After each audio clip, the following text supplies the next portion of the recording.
Всем привет и добро пожаловать на канал Пал где мы обозреваем компьютерное железо, периферию и гаджеты. А сегодня у нас будет видео про видеокарту. Это видео как продолжение нашего первого ролика про мой компьютер. И кроме обзора на видеокарту у нас также само будет небольшая, такая совсем небольшая кастомизация этой видеокарты. Конечно же мы ее также разберем, посмотрим в каком она состоянии. Так что садитесь поудобней и поехали!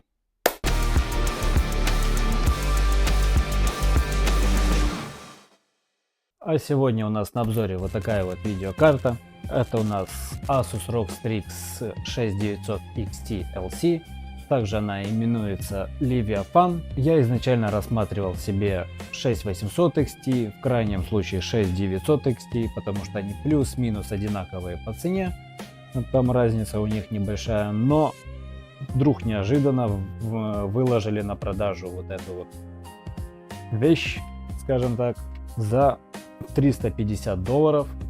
Я, конечно же, ее прям сразу забрал, потому что было интересно обозреть видеокарту с водяным охлаждением.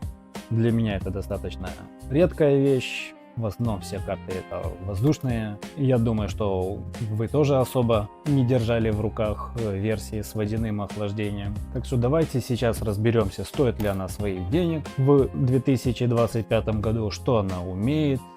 А на секундочку, у нее GDDR6 память и 16 гигов на борту. Это приличные показания, и по идее она должна тянуть абсолютно все игры, которые сегодня есть. Ну и не только игры, в рабочих задачах она тоже должна быть хороша. А пока мы не перешли к характеристикам полноценным, давайте зацепим и заценим ее дизайн. Исполнена она в знаменитом стиле Asus ROG Strix, со всеми подсветками и компактный гибридный кулер. Это вот улитка, турбина, кто как хочет называет, а также 240 миллиметровый радиатор. Сама видеокарта достаточно компактная. Вот у меня есть, здесь вот скрывается 1080, которая еще не ушла, и они по толщине плюс-минус одинаковые, а по размерам так тоже одинаковый. Вот такой вот бутерброд 1070 и 6900. Она, конечно, шире, прям гораздо шире, но по толщине она как 1070 и влезает в любой корпус. Даже, я так понимаю, маленький, у меня не особо большой корпус, и влезает она, место остается там еще 2 пальца. Радиатор у нас сам 240 миллиметров. Вертушки с подсветкой. Из минусов, конечно, это куча проводов, шланги. В дальнейшем я скажу, почему это минус. Из разъемов у нас все тут достаточно просто. 2 DisplayPort, 1 HDMI. И для меня это достаточно необычно. Я таких видеокарт не встречал. Это разъем USB Type-C. Для чего он, если честно, я понятия не имею. Если вы знаете, напишите в комментариях, я послушаю. Напоминаю, мы все-таки разбираемся в компьютерном железе, я не эксперт. По питанию у нас тут большой, скажем так, вопрос был для меня. Это 3 на 8, потому что у меня в блоке питания по стандарту идет в комплект 2 провода питания. Пришлось докупать для нее еще отдельно 1, чтобы не использовать какие-то там переходники или какую-то подобную фигню. Также для меня был вопрос, ну в принципе он и достаточно остается до сих пор. Это на верхней панели у нее здесь есть P-Mode Performance и Quiet, тихий, Mode P и Mode Q. Понятное дело, они отвечают за производительность, но зачем делать это, для меня, если честно, вопрос, почему нельзя сразу делать на режиме производительном, и чтобы люди не использовали вот этот вот переключатель, потому что, например, чтобы его переключить, мне неудобно, у меня стоит стекло, как и у большинства у вас, скорее всего, у кого-то, конечно, может быть просто железная панель, но снимать стекло, чтобы переключить карту из производительного в тихий режим, ну это такое. Мы, конечно, протестируем и в том режиме эту карту, сделаем выводы, и вы сами скажете, нужна эта функция, скажем, и назовем ее так, или нет. Как по мне, конечно же, нет. Но теперь давайте перейдем к характеристикам. Итак, по характеристикам еще раз повторюсь, это у нас GDDR6 память, плюс 16 гигов видеопамяти с частотой 2345 МГц в режиме Boost. Также ее можно разогнать еще выше благодаря тому, что она у нас на жидкостном охлаждении, и система охлаждения у нее в принципе очень даже приличная. В дальнейшем я продемонстрирую вам возможности ее разгона, конечно, если мне позволит мой блок питания. Ну а на данном моменте давайте закончим говорить и перейдем уже к тестам. А начнем мы, конечно же, с наших любимых бенчмарков. Итак, бублик. Видеокарта у нас в режиме Quiet или тихом, разрешение 3440 на 1040, и все тесты будут в этом разрешении. Температура на хотспоте у нас в районе 95 градусов, а графический процесс в районе 70 градусов. И формарк рисует нам в среднем 184 FPS. А сама запись была через AMD Software. В компостере мы видим абсолютно ту же самую температуру GPU и в среднем 52 FPS.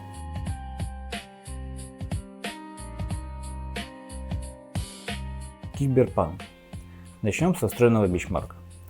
Первый параметр у нас это нативное разрешение, а все настройки у нас выставлены на ультра. Второй параметр у нас будет FSR 3, DLSS на качество и генерация кадров. Понятное дело, со всеми параметрами на максимум. В нативе мы можем видеть, что FPS гуляет в среднем от 35 кадров, что больше, чем у консольщиков, и это уже хорошо.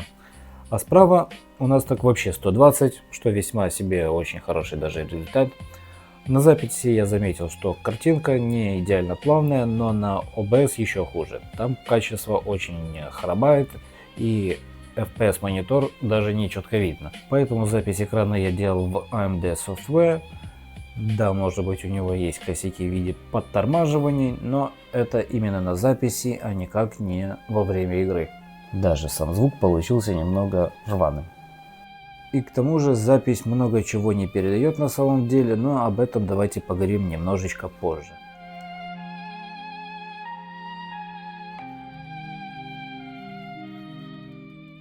Во время боя в нативе мы видим все те же 35-40 кадров с редкими скачками до 50 и выше. А с FSR и прочим у нас также стабильно 120 кадров, как это было в том же бенчмарке. Если честно, я особо не вижу каких-то кардинальных изменений, за исключением самой плавности во время геймплея. К сожалению, разницы через сам YouTube не видно, но справа картинка все же плавнее. Но на мониторе разница, конечно, чувствительная. Во время езды по кругу в нативном разрешении мы видим 35 FPS в минимуме, а вот с FSR и прочим наш минимум уже составляет 120-135 кадров. И это, как по мне, очень приятный результат, который может выдать эта карточка. Давайте Spidey. Версия у меня пиратская, тут нельзя включить генерацию кадров, поэтому первый вариант будет в нативе, как всегда, второй все, кроме генерации кадров. Параметры, понятное дело, везде на максимум. Я сохранился в начальной сцене, так что все тесты будут именно тут. И в нативе мы уже имеем в среднем 70 плюс кадров с редкой просадкой до 60, в то время как на другом варианте, а именно с FSR, мы видим, что FPS держится в районе 90 кадров во время боя. А вот во время полета дела обстоят у нас уже немножечко хуже. В нативе FPS редко бывает выше 60, а с FSR и DLSS редко больше 80. Но при подъеме наверх FPS в обоих случаях просто удваивается. Также визуальной разницы между одним и другим вариантом особо нет, или я не вижу. Вы присмотритесь, может быть, вы что-то увидите. Любимая Патериана, это уже не пиратка, так что у нас будет и натив с максимальными параметрами, и все возможные улучшайзеры также с максимальными параметрами. В нативе у нас получается по минимуму 70 кадров, и то достаточно в редких случаях на площади. В то время как DLSS и прочее рисует нам в основном от 100 до аж 130 кадров. Погрешность большая, но давайте возьмем в среднем где-то у нас выходит все же 120. В этом моменте на нативе у меня есть эффект там гоустинга, motion blur, ну не совсем будет правильно выразиться. Они тянули за объектом, но на самом видео этого не видно. При полулете на метле у нас все те же результаты, но с DLSS иногда даже выше, и средний результат у нас варьируется в районе 140 кадров. А если вылететь с леса в сторону Хогвартса и мотылять камерой, то у меня можно увидеть эффект с тенью опять. Сегодня видно на записи, так что вполне возможно, что это неправильно настроенный монитор, о чем я с точностью вам скажу уже в самом конце видео.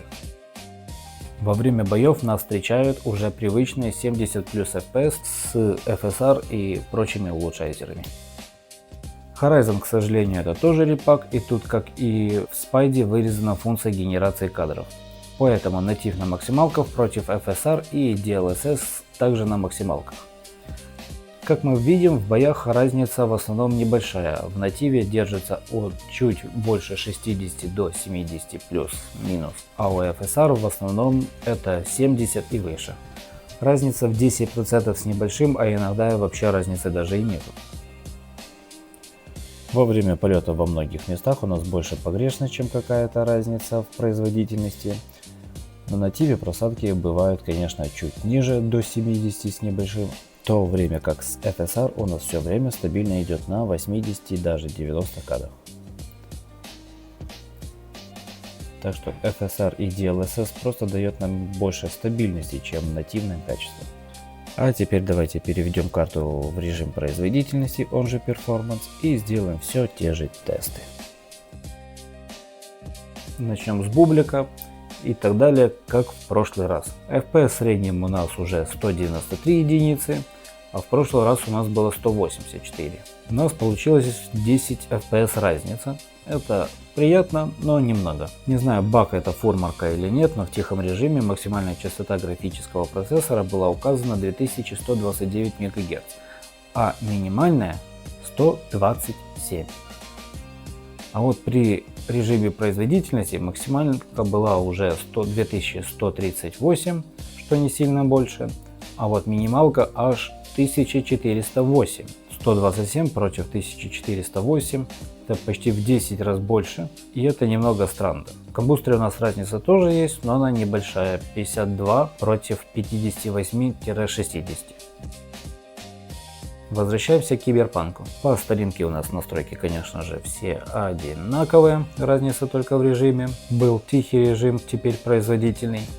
И как мы видим, у нас на тиве 40 плюс-минус кадров, и на всем фарше также 130, даже ближе к 140.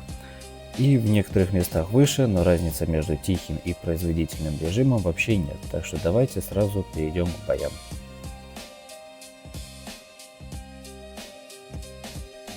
А во время лайтовых боев у нас все те же плюс-минус 40 FPS в нативе и до 130 FPS с FSR и прочим. Как в принципе и в большом замесе у нас особых просадок нет, и FPS как в нативе, так и с FSR у нас сохраняется в районе 40 и 120-130 соответственно.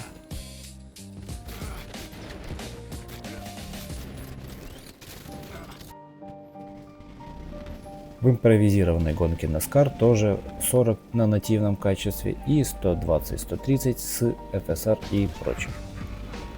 Так что по факту пока что по первому варианту разница есть только в самом бенчмарке, а именно в формарке. Чел с паутиной дает нам максимально похожий результат с тихим режимом в режиме производительности. Так что тут по сути тоже чисто погрешность. А именно во время боев в нативе у нас от 70 с мелочью до 80 в более спокойном режиме, но с просадками до 60 в боях с большим количеством NPC. Что касаемо FSR, так там все же держится в районе 100 кадров и в жирном замесе падает до 80.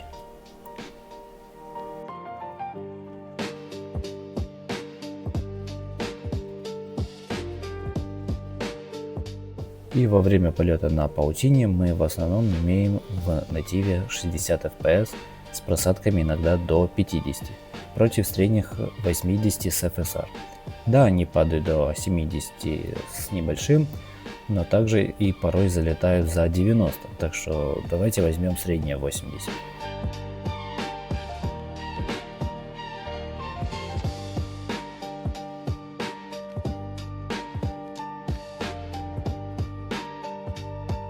Ну и собственно опять 25 это пота. И не опять основа, у нас отличий от прошлых версий нет.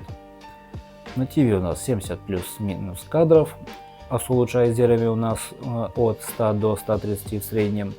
В полете нас ждет та же самая картина, 80 плюс-минус кадров. И 140 плюс-минус кадров у нас со всеми улучшайзерами, так что тут у нас опять паритет с тихим режимом карты. Ну и в боях у нас сохраняются все те же значения, разница будет только в погрешностях. Единственное, что я заметил, так это, что в некоторых моментах с FSR картинка у нас получается более насыщенная. И сделав такой вывод, я не вижу смысла переходить к Horizon, так что давайте перейдем к кое-чему более интересному. Вот такие вот получились тесты. Сначала я их делал в режиме тихом, потом в режиме производительности. О них вы можете судить сами. А сейчас мы ее разберем, посмотрим, в каком она состоянии, в каком состоянии ее кристалл, и после чего перейдем к кастомизации. Так что продолжаем.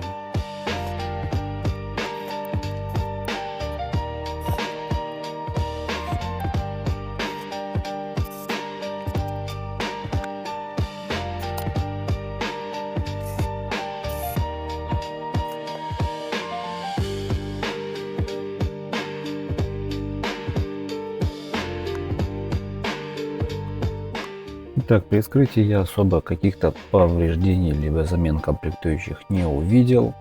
Да, кристалл у нас сильно засранный термопастой, но это я, конечно же, уберу. Некоторые прокладки заменю, потому что она вон порвалась. Есть следы потеков прокладки, но это не страшно. Сама паста достаточно свежая, так что и да, она менялась, но в избытке, так что это неправильно.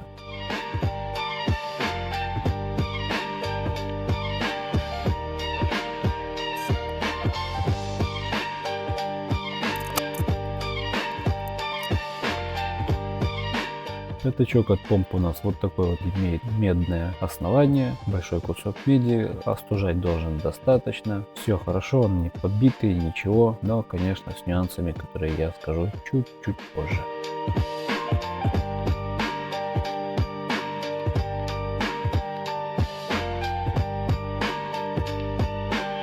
Вот такой вот интересный бэкплейт у нас получился при помощи аквапринта.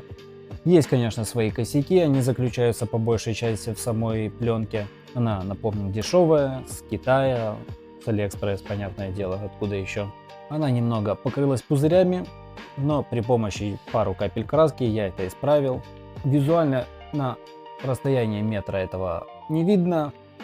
В моем корпусе этого не видно, тем более, потому что он немного закрыт ножкой стола. Но давайте перейдем именно к минусам самой этой бэушной карточки. Чипсет сам не ужаренный, все в нем в принципе хорошо, за исключением одного но. Крепление на помпе, а именно помпа у нас медная, резьба в помпе медная, и видимо ее очень часто разбирали, и эта резьба уже немножечко подустала. Я когда разобрал видеокарту, я не понял, почему внутри корпуса видно немножко медных волосков. Ну, такие вот от провода, если знаете. Но потом понял, что эти волоски используют для того, чтобы их засунуть в резьбу, тем самым, чтобы оно держалось. Без этих волосков подпружиненные вот эти вот области, они отщелкивались и нельзя было нормально закрепить помпу. Но я это исправил абсолютно таким же самым образом, ничего страшного, держаться оно будет. По термоинтерфейсу в принципе там все окей, некоторые я, конечно же, заменил. Ну, в общем, давайте приступим к самим тестам. Может быть, приступим к разгону, но это посмотрим чуть позже. Так что снова поехали дальше. Сам процесс разгона я не записывал. Если вам интересно узнать, как гоняется карта Radeon, оставьте комментарий, я в дальнейшем сделаю подробный гайд, как разгонять видеокарты от AMD. А что мы видим по фурмарку? Температура у нас упала вместо 95 градусов на хотспоте, у нас 80. а у графического у нас держится в районе 60-65 градусов. В последнем тесте с FSR и прочим во время боя у нас было в среднем 120 FPS с просадками до 110 и иногда взлетами. Разгон я делал очень такой лайтовый, я не пытался вытащить все соки с этой карты, даже не разблокировал все лимиты, а всего лишь 10%, так что прирост в боя на 5-7% это в принципе нормальный результат. У нас также еще немного улучшилась стабильность. Вырос минимальный FPS, но особо сами ощущения от игры ничем не отличаются. Так что лучше попытаться выдавить все соки из этой карты, и тогда можно почувствовать разницу. Но я сделаю это тогда, когда у меня будет карта на замену, в случае чего, так как эта карта уже не новая, и рисковать ею я пока что не особо хочу. А если вы хотите, чтобы я как можно скорее ужарил эту карту в сопли, то подписывайтесь на канал, это очень поможет продвижению канала, что впоследствии поможет и в создании, а также улучшению контента. А во время езды по кругу у нас в среднем показатель уже 130 FPS вместо 120 плюс-минус, так что какие-то изменения все же есть. Как и Potter, у нас имеет небольшой буст в виде максимум 10 FPS. Напомню, что без разгона у нас в большинстве мест FPS от 115 до 125, а в пределе 130, когда с разгончиком у нас средний FPS выходит приблизительно 130 кадров. При полете у нас все так же 140 FPS, но без просадок, а за пределом леса и того 150 и выше. Во время боев показатели варьируются в районе 130 кадров. В основном разгон дал не столь прирост FPS, как стабильность и плавность самой работы, а сам FPS в редких случаях падает ниже 120 кадров и держится в районе 130 плюс-минус. Давайте подведем итоги. Вот такой вот у нас получился ПК с этой видеокартой, и итоговый прайс сейчас будет у вас всех на экране. Что можно резюмировать по этой карте? Загрузить процессор она особо не способна. В Spidey и Киберспанке мы видим, что у нас загрузка процессора состоит до 60% в крайних случаях, но в основном там до 50%. В некоторых играх и того меньше, а в Potter'е такое ощущение, что она вообще засыпала. Наверное, с Ryzen 7700 надо брать хотя бы 7700 XT. Шутка. Это было бы забавно, если бы было вот такой вот тандем. Но 7700 XT будет слабоват, даже слабее, чем вот это 6900. Что касаемо того момента с гоутингом. Вот так вот он выглядит на моем мониторе для меня. Я снимал это на телефон, и это все-таки проблема не в самой видеокарте, а в мониторе. Если быть даже точнее, конкретно в режиме Adaptive Sync. Я об этом уже говорил в прошлом видео про монитор, а сейчас уточню. Скорее всего, этот режим не совсем хорошо дружит с картами Radeon или хотя бы с 6000 линейкой. В дальнейшем я протестирую обязательно на другой видеокарте от AMD, а также сравню с картами Nvidia. Другими словами, эта функция должна улучшать игровой экспириенс, а на самом деле делает только хуже. Что касаемо нашего кастомайзинга. Вот так вот он выглядит в самой сборке с компьютером, а также на моей системе крепления. Да, я бы не сказал, что это радует глаз и это как-то видно, его плохо видно. Так что, как я и говорил, даже косяки, которых не видно через стекло, не видно и с моим конфигом. И вы сейчас спросите, что за уголки? Они же греются, карта может сгореть или что-то наподобие. Но я вам скажу нет. За время, что я использую, я не чувствовал каких-либо проблем, а из-за большого количества проводов уголки немного как-то делают эту сборку более аккуратной, что ли. Да, можно было бы взять, собрать что-то более людское, красивое, но я повторюсь, что взял эту карту сугубо протестировать. До этого у меня не было видеокарт на воде, мне было интересно, что это такое, видеокарта с водяным охлаждением. И теперь я понял, что это больше для энтузиастов. Она очень сильно портит эстетический вид, и мне как эстету она не особо подходит. Но не именно вот эта видеокарта, а, наверное, любая. видеокарта на водяном охлаждении. Когда у меня будут деньги, я обязательно, конечно же, куплю на воздушном охлаждении. Все-таки классика это классика. И не вижу смысла покупать на воде. Да, конечно, она более холодная, ее можно гнать. Но давайте честно, кто из вас гонит видеокарту? Ну, лично я ее разогнал, и в этом смысла, если честно, особо не вижу. Стоит ли брать 6900 в 2025 году? Если за 400 баксов, точнее до 400 баксов, то, естественно, она того стоит. Главное, чтобы ваш блок питания ее потянул. А если нет, то альтернатива 6800. Сильно, чтобы она уступала 6900 нет, разница там 5-10%. А 6800 у нас на рынке можно взять за 300-350 где-то баксов. И раз я уже упомянул блок питания, давайте небольшой отзыв о моем блоке питания. Сейчас будет его полное название внизу. Многие писали, что этот блок питания шумит, там еще что-то. Конечно, проблем с ним никаких нету. Там не вырубается, не слабый, нигде наедалого по параметрам нету. Единственное, что все люди жаловались на его шум. Но сказать, что он шумный, я не могу. У меня здесь стоит от Molex сзади вертушка, и она шумит как, не знаю, как вертолет какой-то. Так, цена блока питания, его качество меня честно радует.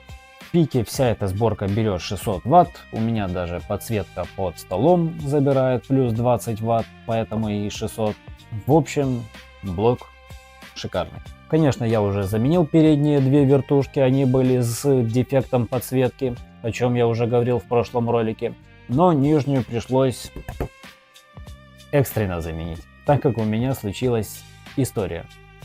Как вы видели из подъемов, у меня компьютер висит на ремнях. Они защелкиваются на пластиковых застежках, которые называются Fastex. Так вот, одна застежка перестала нормально застегиваться. И в один прекрасный момент у меня комп просто клюнул мордой вперед. И в результате чего просто нижний кулер лишился зуба. Вот это вот зуба одного. Стоматолог ему уже не поможет.